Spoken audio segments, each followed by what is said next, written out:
आखिरकार तजस्सुस। शादी के दिन एक नई नवेली दुल्हन ने एक अटैची केस की तरफ इशारा करते हुए अपने शोहर से वादा लिया कि वो इस अटैची केस को कभी नहीं खोलेगा। शोहर ने वादा कर लिया। शादी के 50वें साल बीवी जब बिस्तर मरग पर पड़ी तो खामन ने उसे अटैची केस याद दिलाया। बीवी बोली, अब ये वक्त आ गया है कि इस अटैची केस के राज को अफशा करने का। आप इस अटैची केस को खोल लें। खामन ने अटैची केस को खोला तो उसमें 2 गुड़ियाँ और 1 लाख रुपए निकले। खामद के पूछने में बीवी बोली, मेरी माँ ने मुझे कामयाब शादी का राज बताते हुए नसीहत की थी कि गुस्सा पी जाना बहुत ही अच्छा है। उसका माँ ने मुझे तरीका बताया कि जब भी अपने खामद की किसी गलत बात पर गुस्सा आए तो तुम खामद पर गुस्सा निकालने के बजाय एक गुड़िया सी लेना। तो मुझे जब भी आपकी किसी गलत बात पर गुस्सा आया मैंने गुड़िया सी ली। खामद 2 गुड़िया देखकर बहुत खुश हुआ कि उसने अपनी बीवी को कितना खुश रखा है, क्योंकि बीवी ने 50 साल की कामयाब अज़दवाजी ज़िंदगी में सिर्फ 2 गुड़िया ही बनाई थी। खामद ने तजस्सुस से अटैची में मौजूद 1 लाख रुपए के बारे में पूछा तो बीवी बोली, ये 1 लाख रुपए मैंने गुड़िया बेच के इकट्ठे किए हैं।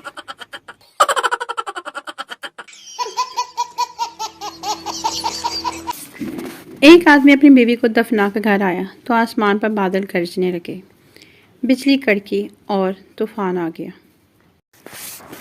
आदमी ने आसमान की तरफ देखा और बोला, लगता है कि पहुंच गई है।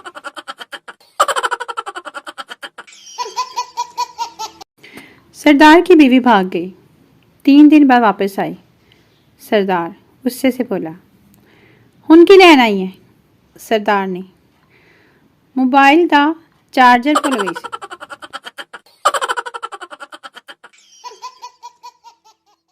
New funny jokes. सास बहू से, आज से तुम मुझे माँ और ससुर को पापा का कहना।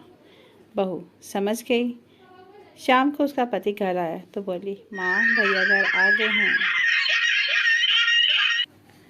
New funny joke. एक कॉकरोच जख्मी हाल में पड़ा था। दूसरा कॉकरोच, क्या हुआ, हिट लगी या चप्पल पड़ी? पहला कॉकरोच, नहीं यार, ये लड़कियां हमें देखकर इतना चलाती हैं कि हार्ट अटैक ही आ गया।